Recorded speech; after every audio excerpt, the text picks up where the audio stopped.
kudos to the Falcons. They find yet another way to lose. And I saw you tweet about the timeout with 9.5 minutes left. That's not going to hurt them down the road. I kept saying it's totally, they're not going to need it. We've done this before. The thing is, though, like, again, it's the same show we've done every Monday. So there gets to be a point where even at 24-23, I didn't think they'd miss an extra point. I never thought they'd win the game. But but I did tell you guys last week, though, I said if you forced me to bet it, I would take the Falcons and the points. And I was with you. Because it's the NFL and things like that happen, and the Patriots played a sloppy game, and the Falcons, they tried to give them the game, so there's the league. But it's so Falcons like that not only did you lose, but then after you miss the extra point, the clap gate then occurs. There was no clap. There was no clap. There was no clap. Somebody on Instagram tried to say there's video of it. I watched it over. I would love to see it. I'm going to tell you what it is. I'm going to tell you what it is. I do know what it is. It's the defensive back. Pitch goes in motion. Defensive back. That's not a clap. Because he's telling there's motion. You got him, and you had 20 minutes. 20 minutes to give me a name and a number, because it is a 15-yard penalty, which would have put you in field goal range. Well, for a lot of kickers, not for ours. You la-di-da to the post-game press conference, and you give them credit for being smarter than you, which, by the way, could also be a recurring theme, because nobody ever says, boy, them Falcons, they were smarter than us today. But you know what's not smart? Nobody. Is treating that play like the defense jumped off sides and you can just spike the ball to avoid a hit. And that's exactly what I said. One thing has nothing to do with the other. The guy has two horrible grounding penalties in 3 weeks. Bijan's on the other side of him. If you want to throw the ball into his feet, which I don't think he had to throw it into the feet anyway. I mean, here's the one thing with Michael. There's a lot of things that you like. There's a lot you don't. The mobility or lack of a want to use his legs. He did it yesterday on a 2nd and 14 and picked up 15. Career-high 15-yard run. He's got no choice, especially with this O-line. He's going to have to move around the pocket. I'm not saying run. No. He has to move around the pocket, and sometimes he's so into either I'm getting rid of it or I'm going to throw it away. 59.5% completion percentage yesterday on a day where he had circus catches made by Drake over and over. Oh, wow. Bijan did too.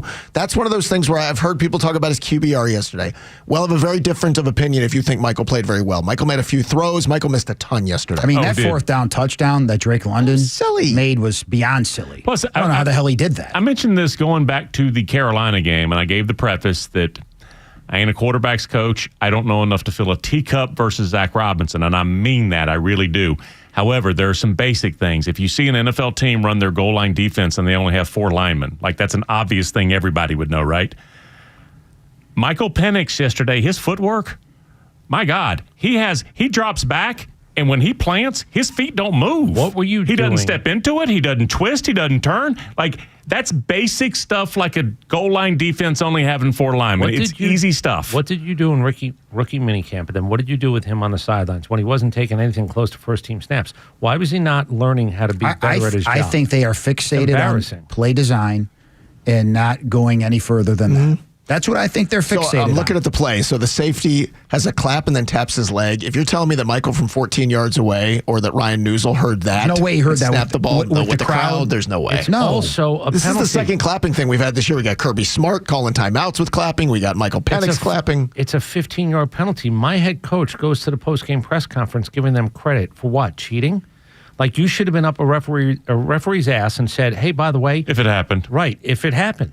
So we never have anybody say, what a smart team we just lost to.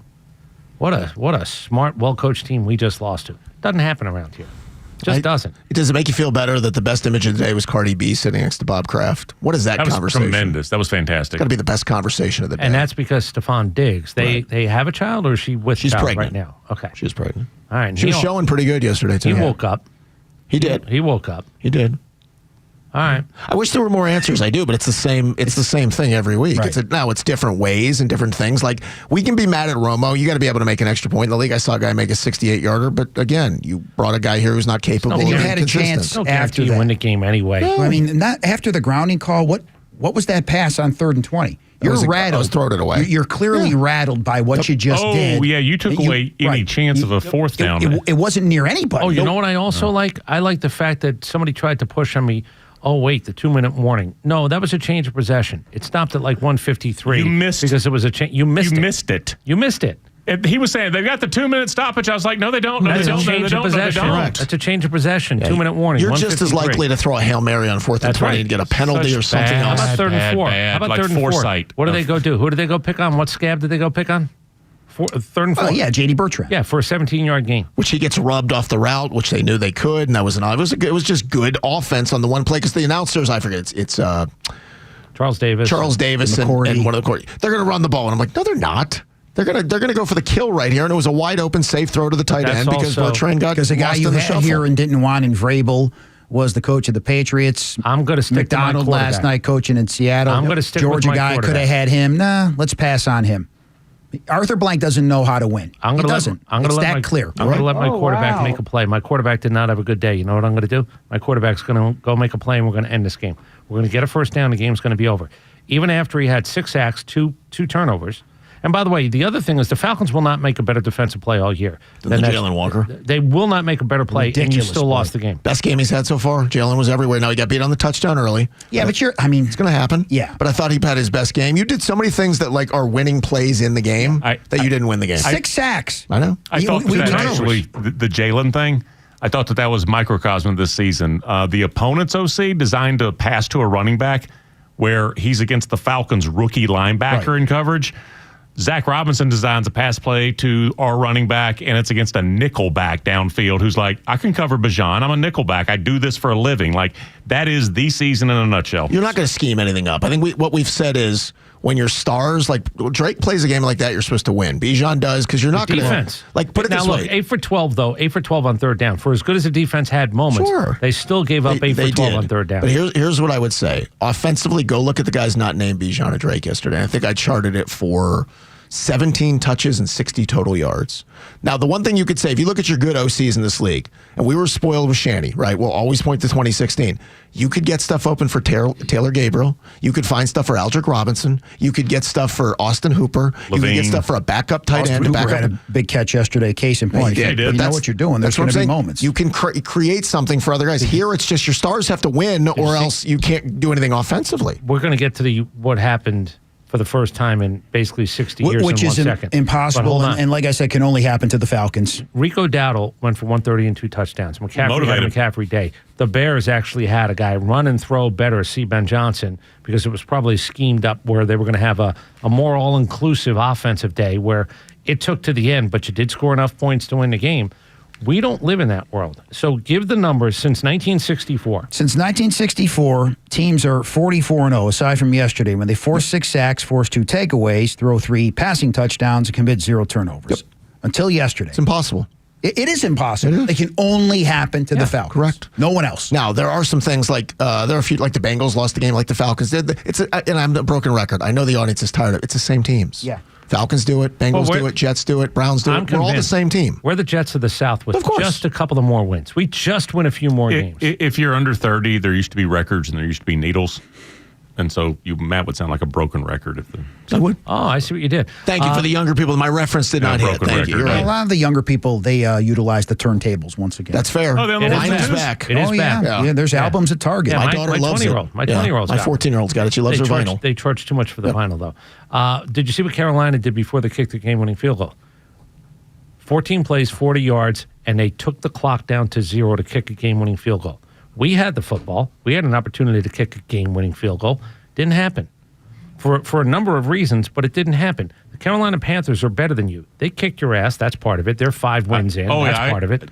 I hope they make 3 trades before tomorrow. I hope they think they're in it. I hope they make 3 trades. Chris, here's the thing. They're not better, but they've won some games because they're not incompetent.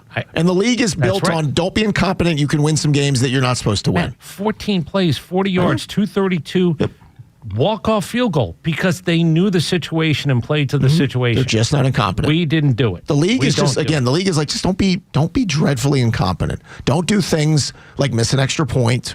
Don't do things where you can't get a play call in after a penalty by the other team. Throw maybe at the legs of your running back instead of the feet of your offensive lineman. You know, little things just like that. Enough of those things. And then poor Raheem postgame trying to explain stuff is just, it's rough. It doesn't get any better. It's not going to get any better. They're not going to fire him. We have to sit through the rest of the year. They still might not fire him at the end of the year. God forbid we have to sit through another year of this. It's just a matter of when he gets fired. It's just how long do we have to sit through it before it happens. He has 3 phrases I've realized now. Well, first of all, it's obviously. He'll start everything with obviously because he's about to say something that's obvious.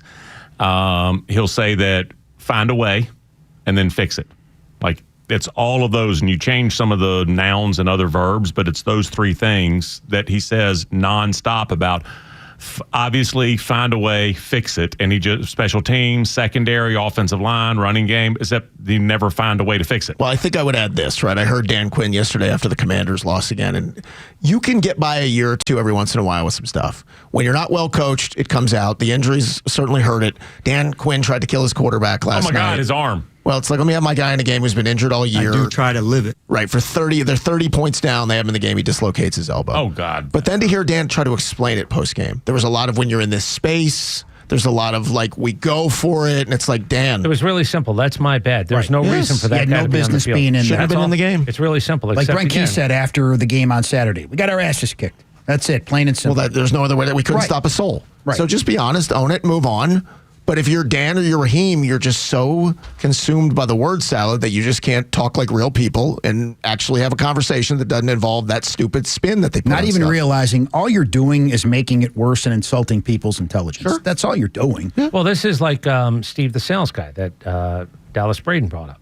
Oh, I got to listen to Steve the sales guy. Well, that would be like any of us criticizing what goes on in an NFL game and go, you've never coached in the NFL. No, I haven't. But you know what I have done for 40-plus years? I've seen people do it right. I've seen people do it wrong. I've seen the Pittsburgh Steelers defense of the 70s. That's elite. I've seen the 49ers offense of the 80s. That's elite. We drafted to be elite offensively, and we're not. And I'm just really afraid, and I'm going to here's my broken record moment. There's nobody up there that's going to make this kid better. Guy, 25, 26 years old. There's nobody up there who looks like they have the capability to make him better. And think about it. You get another 9 games in this system, and God forbid they keep this together, that's another 26 games if they try to really like stay stubborn on this. And by that time, you're talking about 3rd, 4th year Michael Penix. Who's He's not coming back. Raheem Morris is okay. What win total gets him back? I know we talked Saints are about bad. Saints are bad. That's So 2 wins. So the Dolphins. No. You're both right. But they at least have a veteran quarterback who can function right now. That should be 2 wins. Do I need to do They're this going to win again? some games that we consider So they're the- not supposed to. So I'll now change. I'll take out the Dolphins because that was an easy $40. Go ahead. 2 Saints games, 1 Jet game. Do you think they're going 3-0? Lay your money on the table because I've already booked I this learned once. my lesson. No. 2-1. Well, that's not 3-0. No.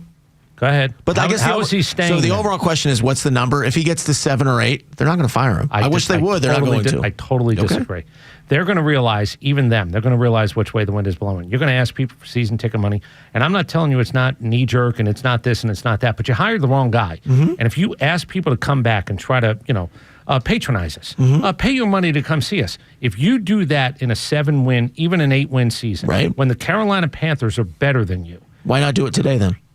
It's not a crapshoot. they don't know. have the stomach for it. Well, I then keep why do they telling have you. the stomach at the end of the year? Because they're not going to have a choice. But their stomach's going to be different 10 weeks from Yeah, now? they're not going to have a choice. The GM might go, they'll find a way to keep Raheem another Falcons' year. entire offseason message was, but Penix. But we got Michael Penix. I need to go back. I need to go back to something.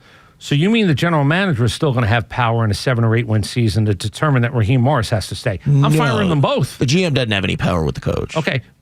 He doesn't make that call. So who makes the call? Rich Arthur. McKay does. No. Terry Rich actually is here. Rich tells Arthur. Yeah, this is what I would do. No, So I'm not saying. that's a good. Okay, that's And a if good if question. they fire Rich, or excuse me, if they fire Raheem, there's a chance that it could lead to Rich losing power at some point. Let's move on. Did y'all at any point go back and listen to the Rich McKay thing? No. It's stunning how ill-prepared he was for anything other than gloss Arthur. so Right, Another yeah, question? because that's an organizational problem.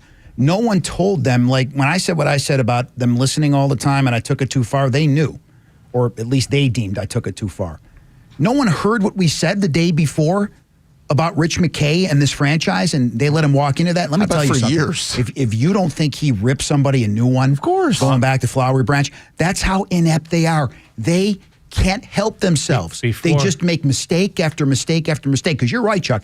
I don't think he had any idea what he was walking into. You're certainly entitled It's five- to say whatever that's what you guys do. It's 5 years in Yeah, the state making. facts. It's 5. We have not spoken to him one-on-one since they hired the coach 2 coaches ago. I did. I said it on the air. You heard me ask. I said, now, hold on. I tried to think for a second, is that an ambush? And I go, I know what an ambush is. I've actually played ambush. Not very often, but I played it. That wasn't. That's 5+ years in the making. 5+ years where you haven't spoken to us. And what did you think it was going to be? Arthur's getting an award? That's on you. You've been in Belize for 2 years if you didn't think. Right. And Nick, I'm going to say one thing to you. Maybe he had to wait till he got back to Flowery Branch. I don't think so. I think he got in the Sprinter van, and I think he ripped someone an ass right then and there. Because I think when he got up from us, I think we became those guys. Oh, yeah. Those guys. Not You that I believe care. those guys? Yeah, me neither. He's not going to come on for another 5 years or ever. I don't care anymore at this point. So here's I said what I had to say. Now beat it. Here's my larger question to you guys. Now that's a little. Here's my larger This is what question. you do. Are we